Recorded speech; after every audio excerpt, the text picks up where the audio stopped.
Bonjour à tous et bienvenue dans la deuxième partie de ce cours H1, le cours consacré à la construction de l'Union européenne depuis les années 50.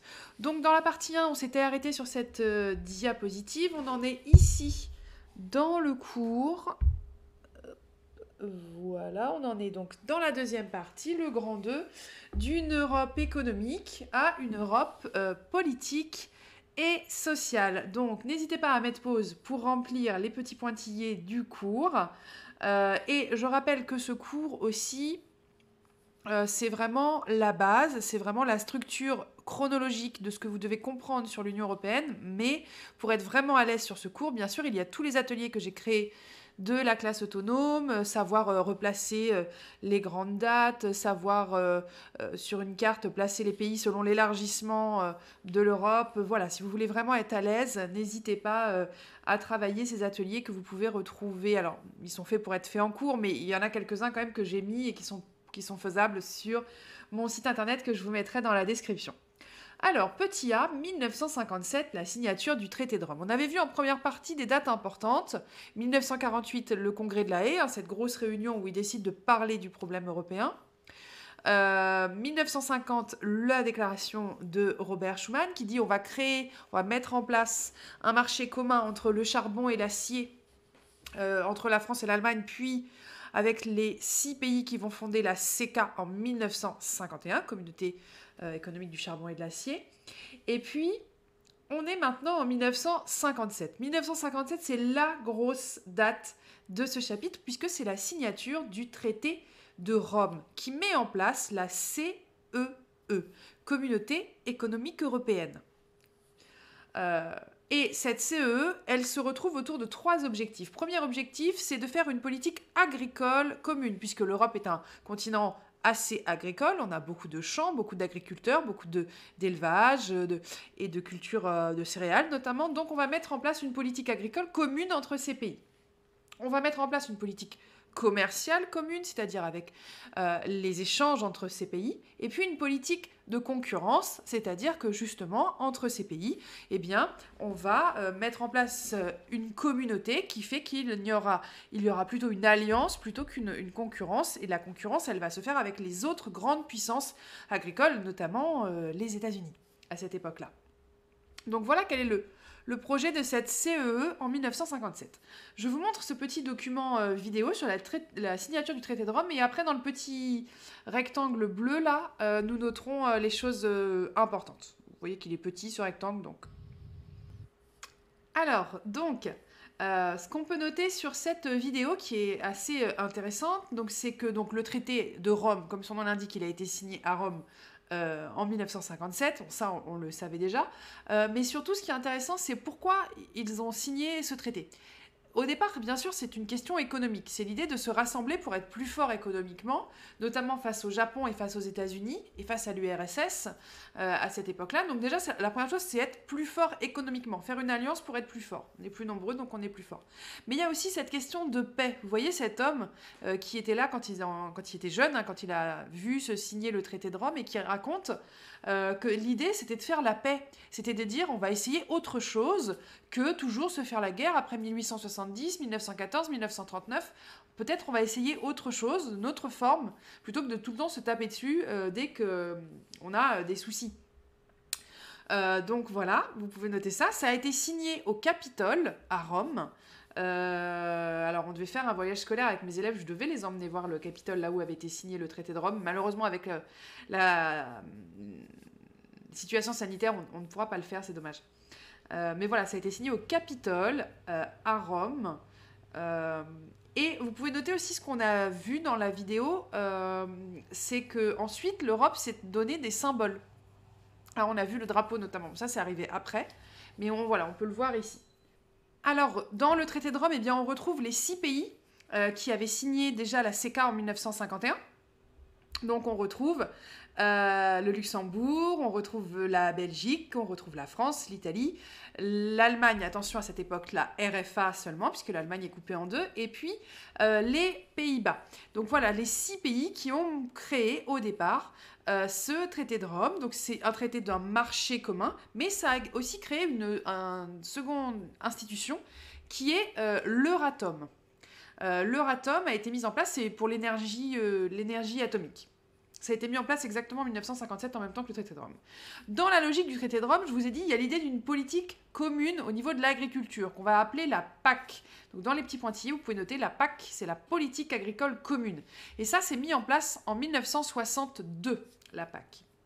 Date importante à retenir. En 1967, on va fusionner les trois communautés, la PAC, la communauté de l'Euratom et le marché commun de la CEE. On va mettre tout ça ensemble et les 6 pays qui ont signé vont vraiment décider de privilégier, de mettre l'accent sur l'économie et non pas sur la politique au départ. C'est mis en place vraiment l'économie.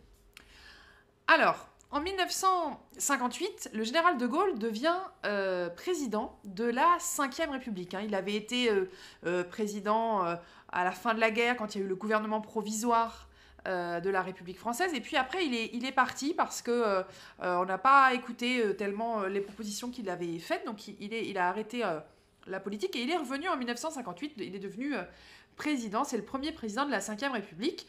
Et en tant que président et en tant que personne qui dirige le pouvoir politique en France, il ne remet pas du tout en cause cette appartenance de la France à la communauté économique européenne, mais lui, il ne veut pas d'une union politique. Vous vous souvenez quand je vous ai expliqué dans la première partie les souverainistes et les fédéralistes? Eh bien, De Gaulle, lui, c'est un souverainiste. Il ne veut pas qu'il y ait quelqu'un au-dessus de lui qui vienne lui dire ce qu'il n'a pas bien fait, ce qu'il doit faire, etc. dans l'Europe. Donc, lui ne veut absolument pas perdre de pouvoir politique. Donc, il ne veut pas d'alliance politique entre les pays européens. Il ne veut pas qu'il y ait un État par-dessus qui serait un État fédéral. Donc, pour lui, la seule légitimité qui existe, ce sont les États, l'Angleterre, l'Allemagne, l'Espagne, la France, qui sont des États-nations, qui sont des nations. Donc, lui, il veut plutôt une confédération, c'est-à-dire des souverainistes, c'est-à-dire des personnes qui travaillent ensemble, mais pas quelque chose qui soit au-dessus. Et ça va amener des crises, notamment une grande crise en 1975, qu'on appelle la crise de la chaise vide, parce qu'en fait, De Gaulle, comme il n'est pas d'accord avec ce qui est en train de se passer dans les traités européens, eh bien, il décide tout simplement de ne pas aller aux réunions. Ce qu'on appelle la politique de la chaise vide. Il vient pas. La chaise est vide, et comme il faut voter tout à l'unanimité, eh bien, ça empêche de voter n'importe quel projet. Alors ici, justement, on a une caricature de cette époque. Qui montre bien cette politique de la chaise vide. C'est aussi un document que vous pouvez prendre pour l'oral. On voit ici un homme qui emporte une roue, qui est la roue, on comprend tout de suite, de la voiture, et on voit les 5 autres personnes dans la voiture qui le regardent d'un air un peu dépité. Ils ne savent pas pourquoi il fait ça, et puis surtout, il les empêche d'avancer. C'est-à-dire que lui, tout seul, il prend une roue et c'est foutu. Ils ne peuvent plus du tout avancer. On voit qu'il y a 6 roues sur la voiture, 3 d'un côté et 3 de l'autre côté. Ici, donc, en allemand, vous avez donc le marché commun, et ça veut dire Communauté économique européenne. Et donc, on comprend quoi? Eh bien, on comprend que ce personnage, c'est le général de Gaulle. On le reconnaît avec sa casquette la militaire, son képi, et puis son nez, comme ça, toujours très grand dans les caricatures. Et puis les autres personnes, eh bien, ce sont les représentants politiques des 5 autres pays, donc l'Italie, la RFA, la Belgique, les Pays-Bas et le Luxembourg. Et donc ils sont bloqués. Vous voyez, c'est ça la politique de la chaise vide. Ils sont complètement bloqués. Ils ne peuvent plus avancer puisqu'il faut voter à l'unanimité. Ça veut dire que tout le monde doit être d'accord. S'il y en a un qui ne vient pas, c'est foutu. On ne peut plus voter. Donc vous pouvez noter dans le D15, exemple, la caricature de Gensen. Alors, Gensen, ça s'écrit G-E-I-N-S-E-N. C'est la personne qui a fait le dessin. Voilà, où on voit De Gaulle qui prend la roue. Et du coup, on ne peut plus avancer. Donc, ils ont finalement trouvé un compromis au Luxembourg. C'est-à-dire qu'en cas d'intérêt général majeur, si l'intérêt général est plus important, un État peut refuser de se soumettre au vote majoritaire.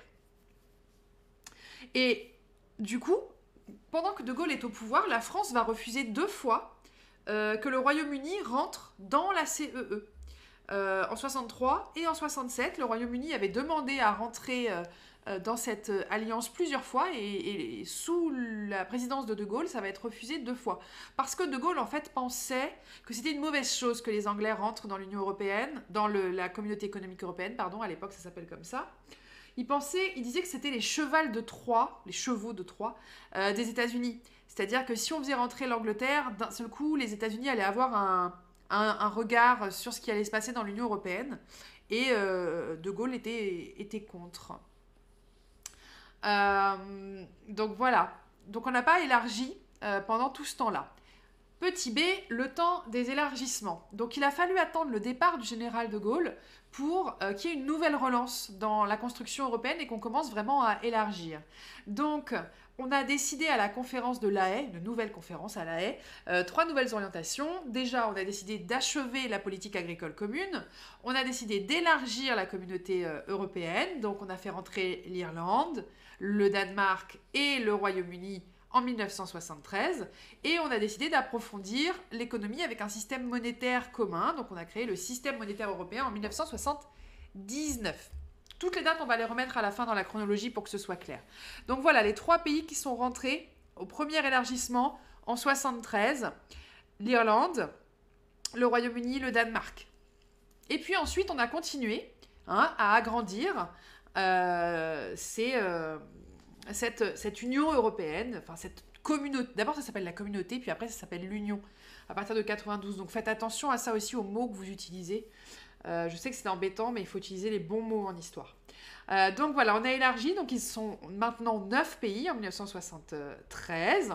On va créer le Fonds européen de développement régional en 1975, qui s'appelle le FEDER, qui va s'occuper de développer certaines régions des pays, parce que par exemple si vous prenez l'Italie, le nord de l'Italie est très riche, le sud de l'Italie est beaucoup moins riche, donc on va développer grâce au FEDER le sud de l'Italie, les régions du sud de l'Italie. Et une date très importante, en 1979, pour la première fois, on va créer un parlement européen et tous les citoyens de toute la communauté européenne vont pouvoir voter pour ce Parlement. Donc ça, c'est la première vraiment décision politique que le peuple peut voir. Tous les citoyens peuvent voter pour les députés européens en 1979 et c'est au suffrage universel direct. Ils votent directement pour le Parlement. Le Parlement est élu tous les 5 ans. Alors c'est une date importante pour nous ici à Rouen, surtout au CFA, parce que la première présidente du Parlement européen, eh bien c'est Simone Veil, c'est le nom de notre CFA, donc ça nous touche encore plus particulièrement. En 1981, ensuite, on va faire un deuxième élargissement. Vous voyez ici, on va élargir avec la Grèce. Un seul pays rentre en 1981. Et ensuite, on va faire rentrer d'autres pays. Alors, toutes ces intégrations de pays, bien sûr, elles ont des valeurs symboliques parce que ces États, ils vont rejoindre au fur et à mesure la communauté européenne après avoir être passé, c'est pas du tout français, après être passé souvent par des systèmes de dictature. Donc c'est symbolique de les faire rentrer dans ce système où la démocratie est un critère important pour pouvoir rentrer dans la communauté. Petit c, entre les avancées et les doutes. Alors, il va y avoir des crises aussi dans la construction européenne. Il y a des moments où il va y avoir des doutes, des gens qui vont être ce qu'on appelle eurosceptiques. Ils n'ont pas totalement confiance, ils ne sont pas totalement convaincus par cette idée de communauté européenne. C'est notamment le cas de Margaret Thatcher, qui était première ministre en Grande-Bretagne, qui arrive au pouvoir en 1979. Et elle, clairement, on peut dire que c'était une eurosceptique. Elle n'était pas forcément très à l'aise avec cette idée de communauté européenne. C'était pas ses idées politiques, on va dire.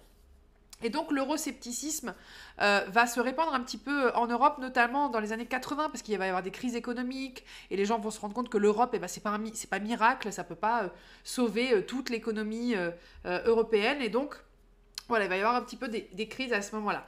En 1985, Jacques Delors, ça c'était Margaret Thatcher, pardon, excusez-moi, Margaret Thatcher, la première ministre, Madame le Premier ministre en Angleterre.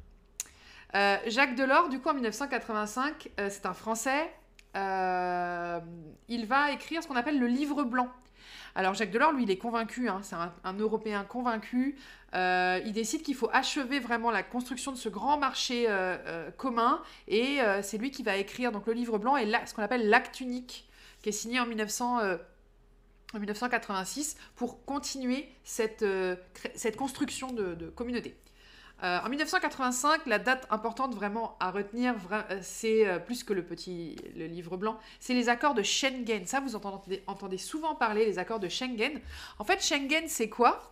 L'espace Schengen, ce sont les pays dans lesquels vous pouvez circuler sans avoir besoin de passeport. Vous pouvez y passer juste avec votre carte d'identité. On ne va pas forcément vous contrôler à la frontière.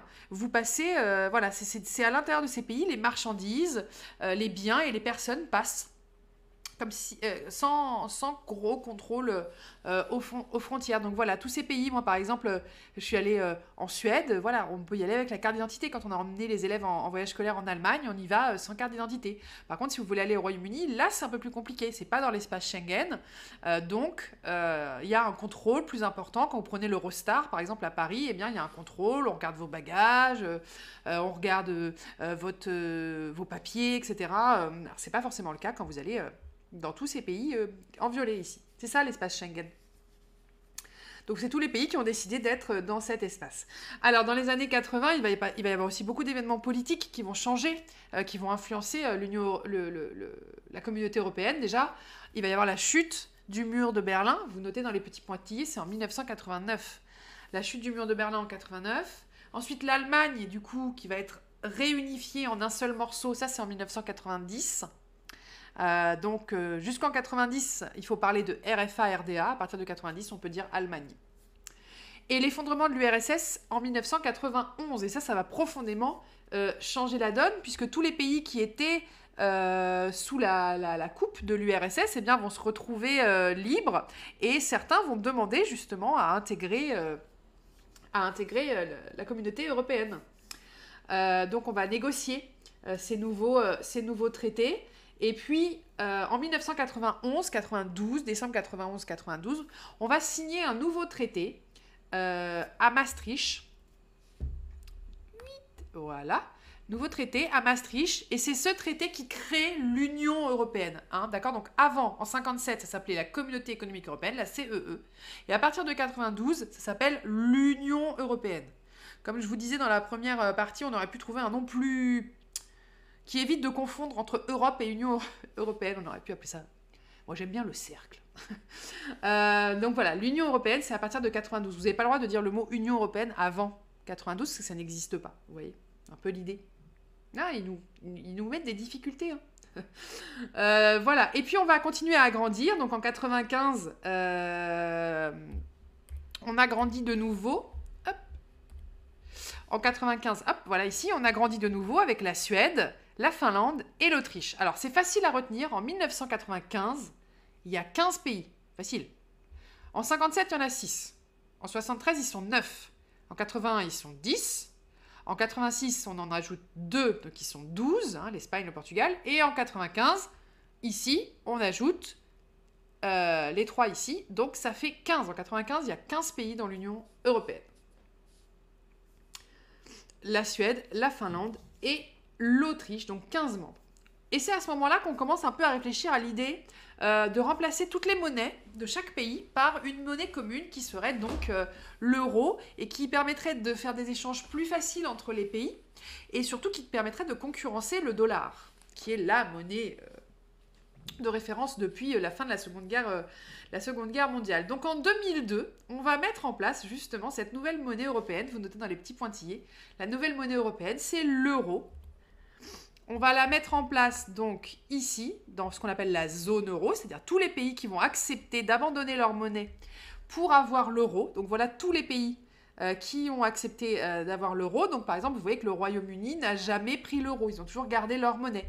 La Suède aussi, hein, je suis allée en Suède il y a quelques années, c'est des couronnes suédoises en Suède, c'est pas l'euro. Mais tous les autres pays, c'est l'euro. Quand vous allez en Allemagne, en Italie, en Espagne, c'est l'euro et il faut le dire, c'est quand même très pratique. Donc cette monnaie a été mise en place en 2002, voilà, l'euro, en 2002. Et alors, il y a une particularité, en fait, à l'euro, je ne sais pas si vous avez déjà remarqué, en fait, pour les pièces, les billets sont tous les mêmes, peu importe les pays, et ils représentent des monuments importants de l'Europe. Pour les pièces, le côté pile est le même pour tous les pays. Et si vous retournez, le côté face est différent selon les pays. C'était un espèce de compromis pour que les gens n'aient pas l'impression de perdre complètement leur monnaie.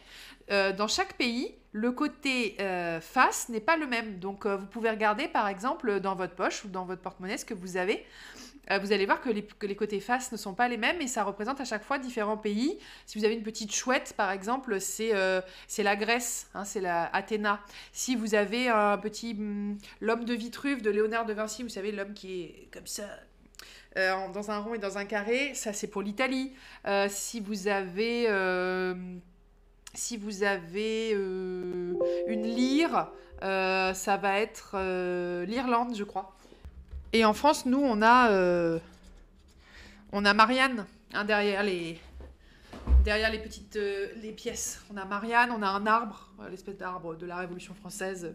Voilà, on a des choses comme ça. Là, je crois reconnaître, c'est l'Autriche, hein, ou la Belgique, où ils ont mis voilà, certaines... Donc, ils sont tous différents. Vous pouvez le trouver sur Internet, hein, vous pouvez regarder toutes les faces. Et puis en 2004, donc 2002, hein, l'euro, très important à retenir cette date. Et puis en 2004, il y a un projet de constitution européenne qui a été fait, donc un projet politique. C'était sous l'autorité de Valéry Giscard d'Estaing. Vous notez dans les pointillés, VGE, c'est Valéry, avec un Y, Giscard d'Estaing. C'était le président de la République. Là, à cette époque-là, il n'est plus président, mais c'est un Européen convaincu aussi, Valéry Giscard d'Estaing. Et voilà, il crée ce projet de constitution, de dire, est-ce qu'on ne ferait pas une constitution pour l'Union européenne, on n'irait pas plus loin dans l'alliance politique. Alors cette constitution, malheureusement, elle ne va pas être, elle n'est pas mise en place parce que vous voyez qu'on a fait des référendums. Alors pas dans tous les pays, mais en France, on a fait un référendum et c'est le non qui l'a emporté. Les Français n'ont pas voulu de cette constitution européenne là. Donc ça n'a pas été fait, mais on a relancé ensuite, parce que ça a été une grande crise, on s'est dit ça y est, les gens n'ont plus confiance dans l'Union européenne, alors que les gens, c'était pas forcément qu'ils n'avaient pas confiance, c'est que peut-être cette constitution-là ne leur plaisait pas. Du coup, en 2007, on a relancé un petit peu la construction européenne avec le traité de Lisbonne. Donc on voit ici les personnalités politiques qui dirigent les différents pays de l'Union européenne. Et au traité de Lisbonne, du coup, on a mis en place des nouvelles règles pour l'Union européenne. Par exemple, on a décidé qu'il y aurait un président permanent du Conseil européen, qui représenterait l'Union européenne sur la scène internationale. Quand les États-Unis veulent parler à la personne qui représente l'Union européenne, eh bien voilà, c'est ce président permanent. Il est élu par les dirigeants des 27 pays membres pour 2 ans et demi, et ça peut être renouvelable, il peut être là pendant 5 ans. On a aussi un haut représentant de l'Union européenne pour la politique étrangère et la sécurité, donc genre un ministre des Affaires étrangères de l'Europe. Actuellement, c'est une femme, c'est une Italienne qui est cette personne qui représente les affaires étrangères de l'Europe. Ensuite, on a une commission européenne ici, où chaque membre a un commissaire pendant 5 ans. On a gardé les pouvoirs du Parlement européen, on les a même accentués. Avec donc un Parlement qui est directement élu, ça je vous l'ai dit. On renforce son rôle par rapport au fait qu'il puisse faire des lois et voter les budgets de l'Europe. On va faciliter les prises de décision parce que, à cette époque, l'Europe, ils sont 27, donc il faut que ce soit facile à prendre les décisions. C'est pas pareil que quand ils étaient 6. Donc ici, vous voyez les votes. Il faut qu'il y ait 55% des États membres, 65% de la population qui soit représentée pour qu'une loi vraiment passe. Et possibilité d'un pays de quitter l'Union européenne si jamais il le souhaite. Donc voilà ce traité de Lisbonne. L'Union européenne, elle a mis en place aussi des choses que vous connaissez, vous, au quotidien. Par exemple, les capitales européennes de la culture. Capitale européenne de la culture, ça a été mis en place chaque année. Il y a une ville qui est désignée par l'Union européenne, capitale européenne de la culture. Donc par exemple, en 2019, oui c'est ça, c'était la ville de Matera hein, qui était classée au patrimoine mondial de l'UNESCO. Et donc ça fait quoi d'être capitale européenne de la culture? C'est juste qu'il va se passer plein de choses. Vous allez pouvoir faire des expositions, vous allez avoir un budget pour ouvrir les musées, créer des nouvelles, des choses dans la ville. C'est pas mal du tout. Voilà, de nombreux invités. Vous pouvez inviter des artistes à faire des représentations dans la rue. Voilà, là, ils ont fait quelque chose sur l'homme sur la lune. Ils ont fait... et ça vous amène beaucoup de visiteurs. Donc, économiquement, c'est intéressant. Donc, voilà, tous les ans, ça change. Donc, là, en 2019, c'était Matera en Italie. Et puis, autre chose que vous connaissez, et ça, c'est le grand succès de l'Union européenne, c'est Erasmus. Hein, je vous l'ai mis dans le cours. Erasmus, ça c'est quelque chose qui a vraiment très bien fonctionné. On le voit même aujourd'hui, plusieurs dizaines d'années après, ça fonctionne très bien, ce système d'échange entre les pays pour les étudiants. Ici, ça c'est un morceau que je fais en cours sur comment bien présenter son document pour l'oral du CAP. Je ne vais pas le refaire ici puisque vous avez la vidéo qui est consacrée à ce document-là. Donc, vous avez déjà toute la méthodologie sur les nombreuses autres vidéos que je vous ai faites. Ici, on a la construction européenne en frise. Donc, en fait, c'est simple. Vous reprenez toutes les dates du cours et vous les mettez ici sur votre frise. Il y a 2 frises parce qu'elles sont longues. Hein, c'est juste la première. Là, vous commencez 1957. Peut-être ici, vous allez arriver en 1985. Et là, vous continuez 90 jusqu'à aujourd'hui. Voilà, vous mettez toutes les dates pour que ce soit bien clair. C'est à vous de le faire. Je pourrais vous donner une chronologie toute faite, mais ça ne sert à rien. Vous, en le faisant, vous allez apprendre déjà. On regarde donc un petit résumé de l'élargissement européen pour se remettre en tête.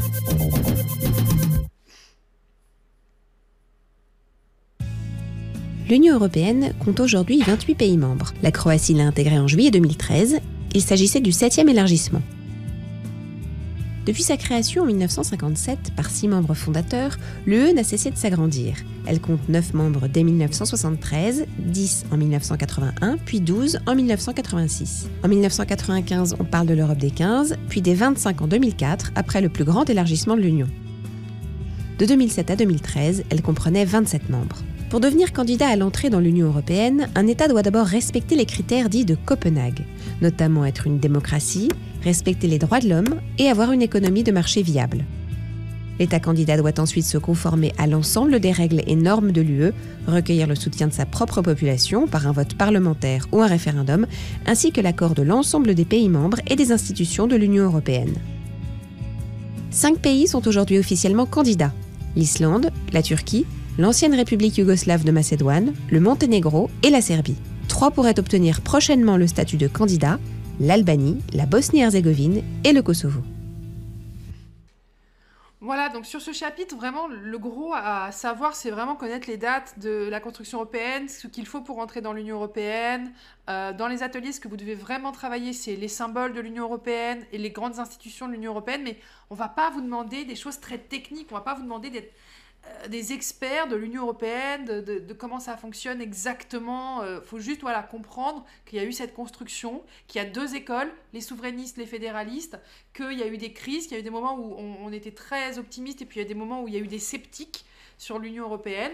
Vous pouvez bien sûr parler en 2020 du Brexit, de la sortie du Royaume-Uni de l'Union européenne. Ça a été un coup de tonnerre, vraiment, on s'y attendait vraiment pas. Mais en même temps, ça a été un événement important parce que les gens se sont rendus compte que c'était compliqué de sortir de l'Union européenne, que ça avait des conséquences économiques complexes. Il y a même beaucoup d'Anglais qui avaient voté oui, qui finalement ont dit on a peut-être fait une erreur, etc. Enfin, ça a dû aller jusqu'au bout. Ça a été très très complexe cette histoire. Aujourd'hui, ils sont sortis là en 2020. On verra, je ne peux pas vous dire aujourd'hui si c'est une erreur ou pas, je n'en sais rien, de toute façon je n'ai pas de jugement à faire là-dessus, mais on verra dans 10 ans, on verra dans 20 ans ce que ça donnera. Donc, sur votre cours, le dernier document, c'était Erasmus, une réussite de l'Union européenne avec le film L'Auberge espagnole. Je vous le conseille.